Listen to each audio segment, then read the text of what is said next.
Melinda hated driving at night. She did her best to avoid it.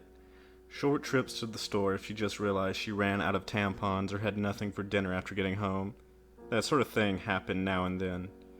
But she did her best not to go out after dark unless someone was coming to pick her up. So naturally, she found herself on the longest drive of her life tonight, with no moon, few stars, swirling clouds above her, and acres of forest on either side. As so many unpleasant things in her life, this was her father's fault. She hadn't seen or spoken to the bastard in 15 years, but just after falling asleep tonight. No, that was wrong. It would be yesterday by this time. Out of the blue, her phone rang, and his voice was on the other end. "I need you, Melly. Please come now." He'd said just that, and then the line went dead. The old ass was probably drunk, but he never called her before. Not since she was a child and he was still trying to convince her mother to take him back. It felt like she had been dreaming, waking up to hear his voice again after all these years. It sounded like he was crying. His voice sounded just the same as the last time she'd heard it. As though in a dream, she had risen, dressed, and gotten in the car. She was well out of town and halfway to his old place before realizing that she had no way of knowing if he even still lived there. She received updates from her mother from time to time over the years about where he was. The last time she heard from her mother about him was 7 years ago. Had he ever stayed in one place that long? Not to her recollection. She had been 7 when her mother finally had enough and showed him the door. Prior to that, a move had come every few months. The house they had been living in was their longest stay in one place, a full 16 months. It turned into 2 years after that, and then the next house had been the one she left when she moved out on her own. And all that time, she heard from him sporadically at best, and then finally decided it was best to simply forget about him. Until tonight. She had found out after a 2-hour drive that she had been right to wonder if he was still in the same place. His last known address was a sketchy apartment in a low-income area of town she had grown up in. Had he been number 24 or 42? Maybe he was 14. It definitely had a 4. It didn't matter. His name wasn't on any of the buzzers.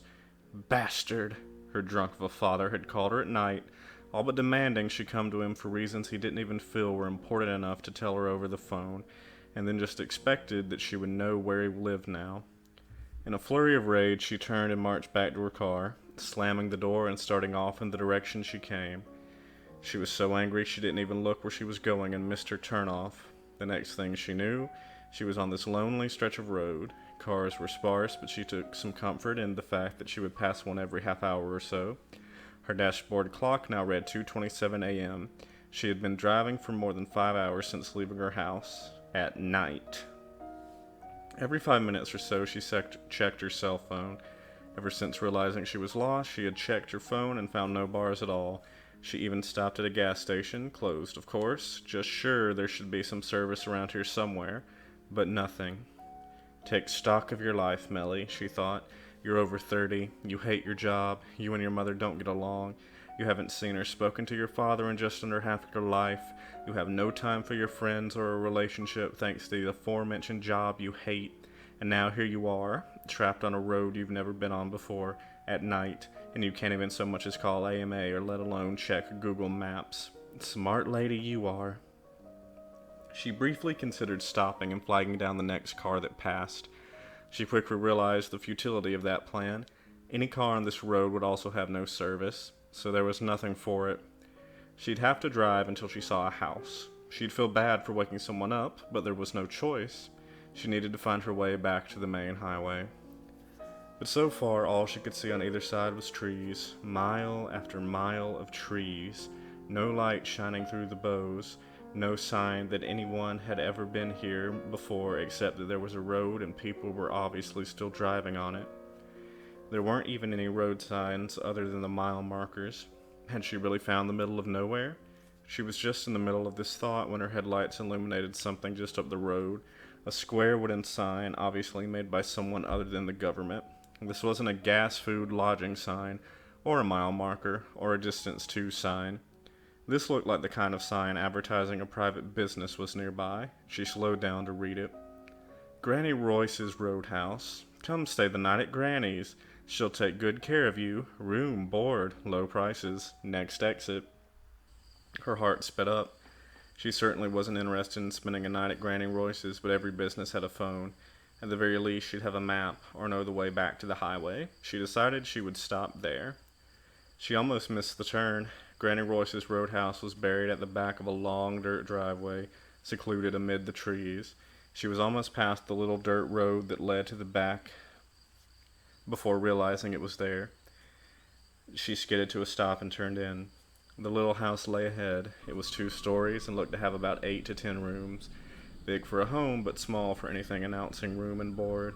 She got closer and looked for a vacancy sign. Nothing. It wasn't that the sign wasn't lit. There was no sign. The porch light was on, and the front of the building was illuminated by that light and by her headlights. No signs of any kind.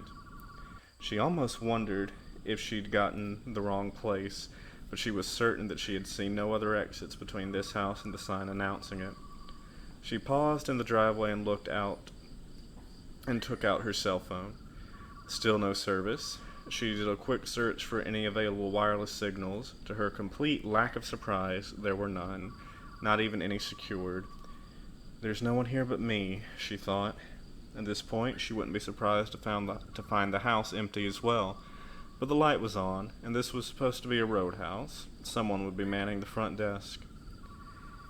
She got out of the car and headed for the front porch. As she turned around to make sure the lights flashed when she hit the lock button on her fob, she thought she could see a flash of movement in the trees, something human-shaped.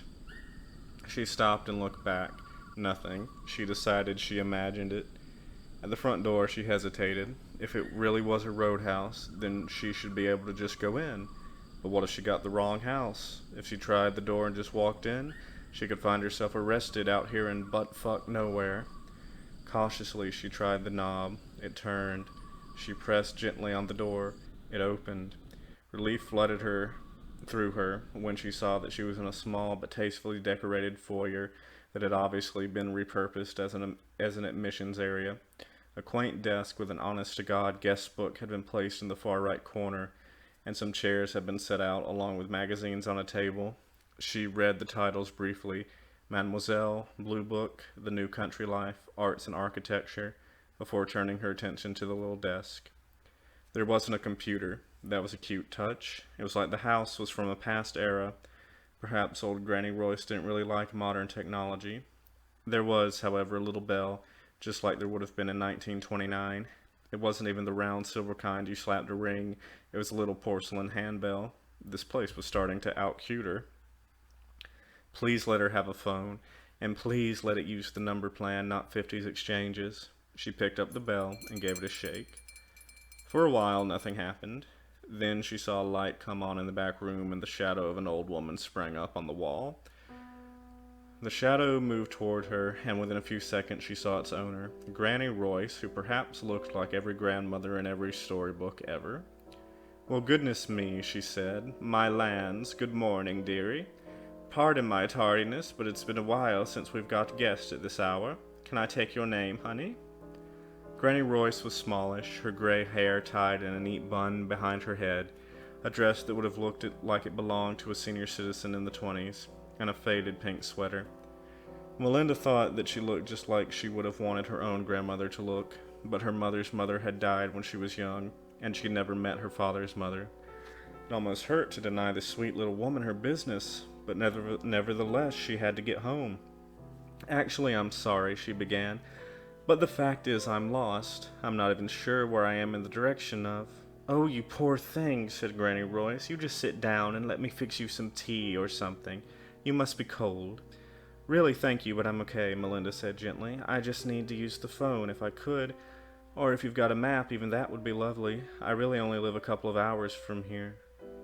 She trailed off, not knowing if she was even right about that. She easily could have driven those 5+ hours in the wrong direction entirely. "Oh dear," said the little woman sadly. "I'm sorry, honey, but the phone lines are down. As for a map, well, I used to have one, and if I look I still might, but it's probably quite out of date by now. The highway moved since then, I know that much." Melinda's heart sank. How could her luck get any worse? No phone, cell or landline, and no map. What could she do? She had to get back home. She was expected to work at 8 a.m. tomorrow. And why were the phone lines down? The weather was coldish but clear. Were they fixing a line nearby? She told Granny Royce the name of her town, but Granny Royce only said, "Believe it or not, I've never heard of that town." "What did you say the name was?" She told her again. "No, doesn't ring a bell. I'm sorry, but I could not say which direction it's in." "Why don't you stay the night, sweetie? I'll give you a discount for your trouble." "Thank you. That's very kind of you, but I have work tomorrow and I need to get back home. I'm not even sure why I'm out tonight. The only reason I had doesn't seem to matter anymore." "Honey, I wouldn't advise trying to drive back that far tonight," Granny Royce said. "Why, it's almost 3 in the morning and you haven't had any sleep. Maybe the lines will be up in the morning and you can call your work and let them know you'll be late." "That won't work either," she replied. "I'm the opener. No one will be there. No, I'm sorry. I really got to leave. I'll head in the other direction until I find the road I was on." At that, Granny Royce's expression, already one of kind concern, seemed to shift somewhat to one of fear. She paused, looking at Melinda as though she wanted to say something else to keep her inside. Finally, she said, reluctantly, "All right, honey, if you're sure. Just you be careful now. Don't speak to nobody until you're back on the road." That last warning seemed a little silly. After all, what was Melinda, a little girl? She thanked Granny Royce for her kindness and headed back to the car. About halfway to the car, she remembered thinking she saw something moving in the trees. Her eyes scanned both sides of the secluded, little cleared area she was in, looking for anything that appeared to be moving on its own, rather than being blown by the slight wind. She saw nothing. Satisfied, she headed for her car. All 4 tires were flat. "God damn it!" She leaned down and saw long slash marks on each tire. Someone in this little slice of green acres had slashed her tires in the time it took for her to find out that she had no way of contacting anyone tonight. "Kids from a local farmhouse. Gotta be," she thought grimly. "Nothing else to do, so you might as well go out at night and slash tires." She stopped and let the reality sink in. She wasn't going anywhere tonight. She had no choice now. She had to stay the night here until morning, when hopefully the phone lines would be up and she could call someone from work to ask them to go in for her, and then AMA to get her tires dealt with. She sighed and walked back to the house. She could hear Granny Royce as she was walking back to her room. She had already turned off the lights. Resigned to her fate, Melinda rang the little bell again. "That you, miss?" she heard Granny Royce call. "Yes, it's me," she answered. "Sorry to be a bother. My name is Melinda Orton. Sorry I never mentioned it before. I guess I will take a room for the night if the offer's still good." "Oh, of course it is, dearie," said Granny Royce, re-entering the room and turning the lights back on. "Melinda, oh, that's such a pretty name, honey. Well, let's get you situated. You put your name and arrival time in the book and I'll get you a key. All the boarding rooms are on the 2nd floor and there's only a couple left." "There are others here?" This was surprising. Not a single car had been in front of the lawn when she pulled in. "Oh, yes, Miss Melinda." Granny was puttering around in the adjacent room. "Mr. Norris, young Calvin, there's a few of us here." She came back out with the key in her hand. "Just out of curiosity, what made you change your mind?" She seemed to brighten as she asked the question, as though relieved that Melinda would stay after all. "Oh, it's probably just local kids getting kicked," she said. "But I found my tire slashed." Granny stopped suddenly, her face twisted with concern and worry. Then she resumed, as though nothing was wrong. "Nothing to be done for it, I suppose," she said with an air of sadness. "Well, not until morning, at any rate," said Melinda. "Then hopefully the lines will be up." Oh, said Granny Royce distractedly. "Yes, hopefully." She led Melinda to the darkened staircase and into an empty, quiet hall, or perhaps not so quiet. From one end of the hall came the muffled sound of someone crying. Whoever it was crying softly, not with anger or petulance of fear, but with deep sadness. It sounded as if crying was something this person was used to, but they were still unable to stop. "Who is that?" she asked, pointing in the direction that the crying was coming from. "Oh, pay that no mind, honey," said Granny. "That's just Mr. Norris. He's been like that a while. Older man, you understand? Not all there." She tapped her temple. "I understand," Melinda replied, but wondered privately how an old, out-of-touch man would wind up at a roadhouse. "Has he been here long?" "A while, I'd say," answered Granny. "Don't really recall how long exactly." "How does he pay for room and board?" "I guess he doesn't drive," she said to the old woman. "Actually, it doesn't look like anyone else here has a car." Granny started at this, looking up with an almost guilty expression. "Oh, well," she said, "that kind of thing is the business of the guests. I don't ask about such things." She turned the key in the lock of the room she had led Melinda to and opened the door. Turning on the light, she showed Melinda the quaint little room. Melinda thought it looked like stepping into the past. She could swear this room would have looked modern in the early 50s at the earliest. Come to think of it, so could the rest of this place, she thought. No wireless service, no computer, that old bell, those magazines. They looked new, but... The thought was cut off as Granny put the key on the nightstand and started in with instructions. "Now the bathroom's down the hallway there. You'll be sharing with the whole floor, so please bear that in mind if you have to go. There's a shower schedule on the door as well. First come, first serve. You just add your name to the first available line, and that's the order the showers are in. I wouldn't worry about it if I were you, though. I'm sure you'll be first in line. I'll get up at 6 a.m. sharp every morning and start breakfast, but you come on down whenever you're ready, and I'll whip something up for you. Oh, and one last thing, my dear. I would strongly advise you not to leave the house until sunup. You just never know what could happen out there in the dark." "Of course," she replied. "I'd never go out there in the dark if I didn't have to." She stopped that train of thought right out of the gate. After a few moments, she was alone. Alone without anything to wear to bed and nothing to shower, brush her teeth, or hair with in the morning. She sat on the bed and looked out the window, which faced front. Her car still sat where she had left it, the only thing for miles that seemed like part of her world. "And an expensive, overlarge paperweight until I can get a hold of someone," she thought bitterly. Despite the hominess of the room, she felt an unwillingness to rise and shut off the light. Somehow the thought of going to sleep in this backward little room seemed unthinkable. So instead, she continued to sit and stare out the window. A figure in black detached itself from the shadows of the trees and made its way to her car. The hell? She jumped up and ran out the window. The figure was tall and seemed to be wearing a cloak made of night. She saw as its arm extended, in its hand was a long, jagged dagger.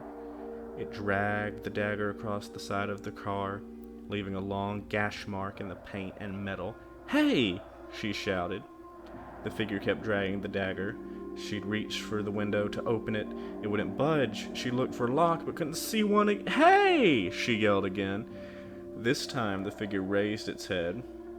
She could see the glint of two eyes under the hood. The figure raised the dagger slowly, determinedly. It pointed it straight at her face. She leaped away from the window and ran for the door. A noise on the other side stopped her. Footsteps. Dragging, shambling footsteps. And crying. The sound of a person for whom deep, longing sadness is a way of life. "Mr. Norris!" She waited. Somehow she just felt that she should let the old man pass before she opened the door. Before he got very far, however, she heard other footsteps, these much quicker and lighter, run up the stairs and stop near the door of her room. "Stop it!" hissed Granny Royce. "Go back to your room right now. You know better. She can't see you yet. Hopefully she won't have to at all. Now you get back up there. You've got no business being out at this hour anyway." What on earth? How could that sweet old woman talk to another human being that way, let alone an old man with a foggy mind? She almost opened the door right then, but somehow her hand stopped and waited until the shuffling, crying man had made his way back down the hallway. She heard his door open. She opened her own door just in time to see his foot, shod in a well-worn house shoe, slide into his room. The door closed softly after him. That poor man, she thought.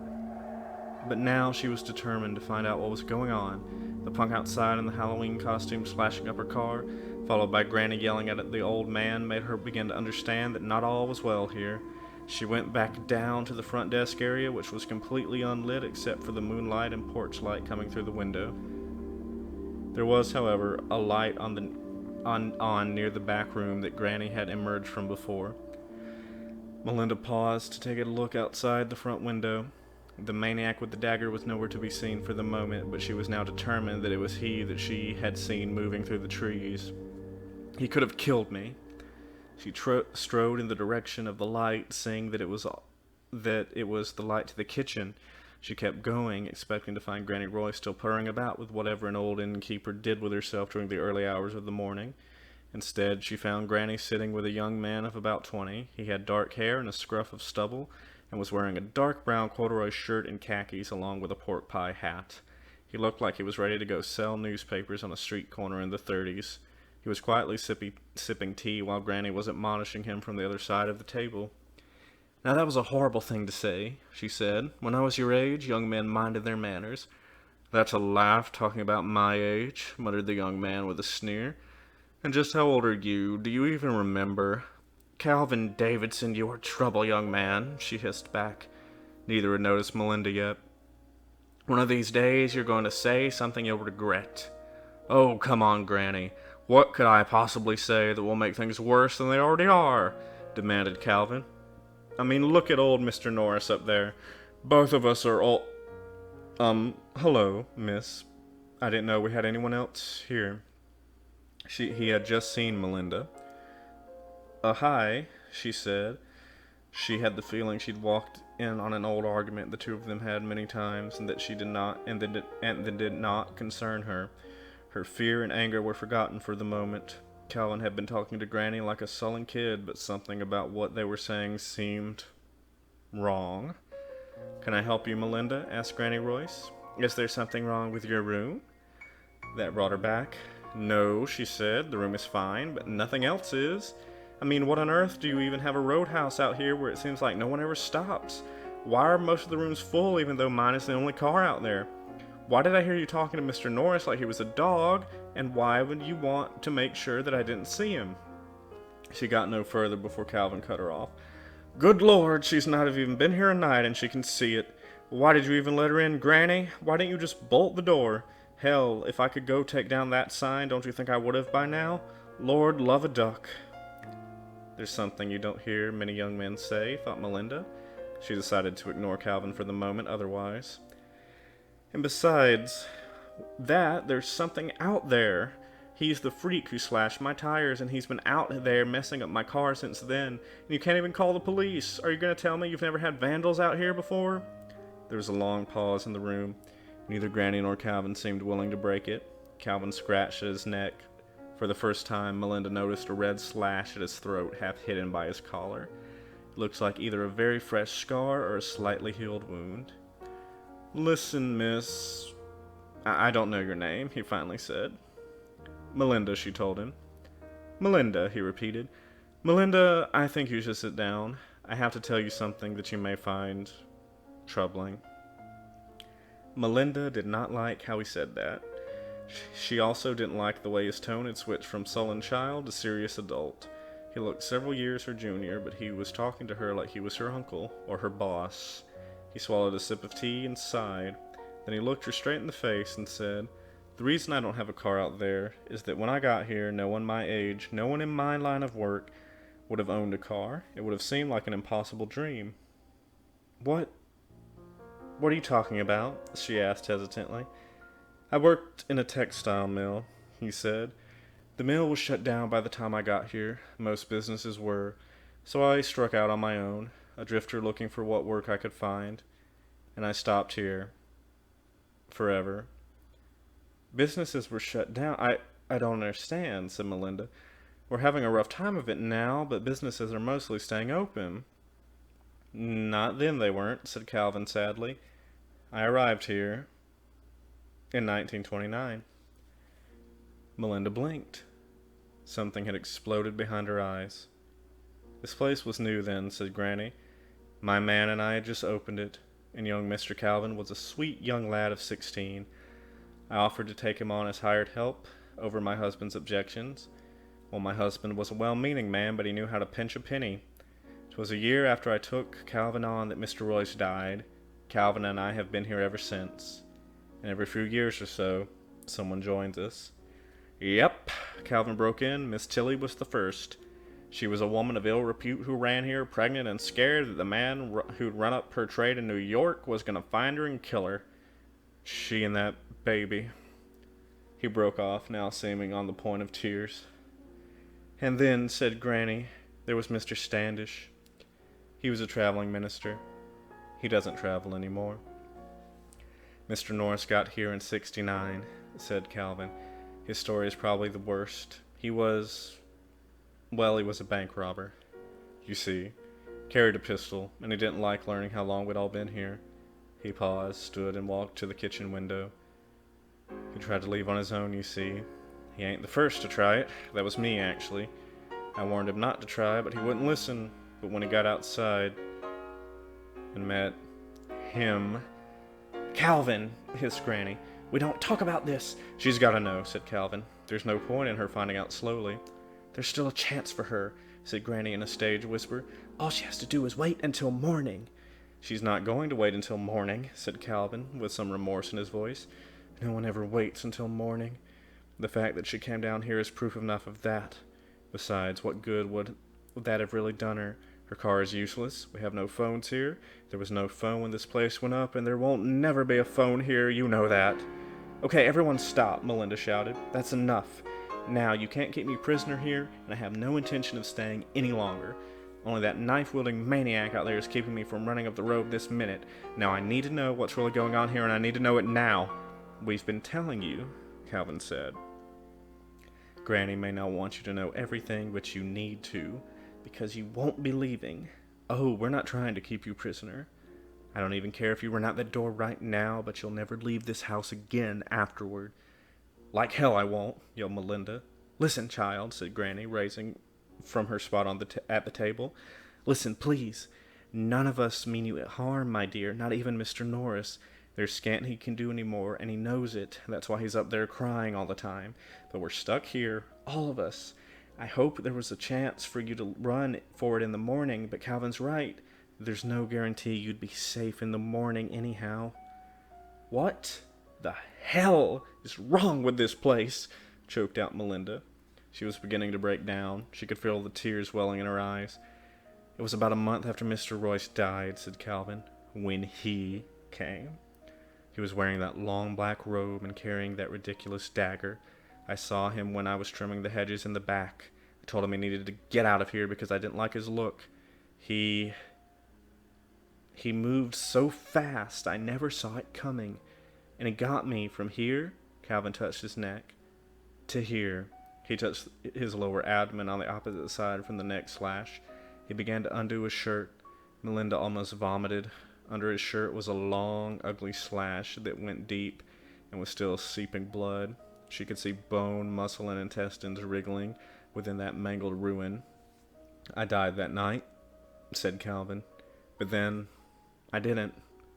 The next thing I knew, I was being dragged into the house by Granny, and when I woke up, I nearly scared her to death. She was sure I was gone. The thing is, I was, but I was awake. I could talk, walk, do anything I could do while alive. Well, except take any enjoyment or nourishment from food or drink anymore. I still drink that tea because it keeps my skin from turning ash gray. I learned that about 50 years ago. He didn't go away, though, Granny broke in. I went out to deal with him carrying my axe. He took my axe and buried it in my back. I won't show you the wound, honey. Calvin shouldn't have shown you his, either. No one should have to see it. But that's how he works, Melinda, continued Calvin. He's got that knife, but if you try to use a weapon on him, he just moves, like he does, and takes it from you. You never stand a chance. He'll use whatever weapon you try to take him down with to end you. Mr. Norris learned that the hard way. This is not happening. Melinda was ready to break down. She had to hold it together. She had to get out of here somehow. Nothing about this was right. Nothing about it could be real. It was all a dream. Too much didn't make sense. Her father calling her out of the blue, her leaving to go to him without a second thought, getting lost so quickly and so irreversibly. No cell phone service anywhere on this road, this place, everything about it. She was dreaming. That had to be it. But if so, she was going to survive this dream. She turned and ran for the stairs. Her purse was still in her room, but she was going to grab it and go. She'd had enough. Protesting voices began babbling behind her. She cared not one whit. Mr. Norris was waiting at the top of the stairs. Contrary to Granny Royce's description of him, he was not old at all, no more than about 40. But she saw instantly what she meant by not all there. The top half of Mr. Norris's head looked normal, like a reasonably attractive man with dark hair peppered with gray here and there. His eyes, a clear green, were moist with fresh tears. The lower half of his face was a ruin of bone fragments, shredded muscle and blood. So much blood. His left side was similarly destroyed. His arm hung on a few hanging strings of muscle. His hip was just as much a mess of bone and blood as his face was. He kept his one good hand on the banister as he shuffled toward her. Behind him stood a young woman in a bra and a pair of panties. Her stomach was cut open, and looking out of the wound with a bright, intelligent eyes was the mangled remains of a baby. Melinda turned and bolted for the front door. Her hand had just closed around the knob when Calvin rushed up to her, placing his freezing cold hand over hers. "They're not going to hurt you," he said quickly, "but he will. If you step out for so much as a moment, he will kill you, and it will hurt, and it will go on hurting forever. After a while, you learn to function with the pain, but it never goes away." Sobbing, she asked the question she'd been afraid to ask since coming here. "Who is he?" "We don't know," said Granny from behind Calvin. "He just came here, and he won't go away. He likes to watch us and do things to incite us to come out again. As soon as someone does, he hurts them more. But no matter how many times he kills us, we don't die. Believe me when I say we all wish that we could." Melinda had had enough of this. She pushed Calvin out of the way and threw open the door. He was standing on the porch. The knife was held out in front of him just at face level. Melinda ran into him at a rush, the knife puncturing her right eye and its tip sliding on through, out to the other side. She just managed to see the grinning, pure white face of her killer before everything went black. A few hours later, the house erupted with screams from upstairs as Melinda awoke to a world of pain, the likes of which she'd never known.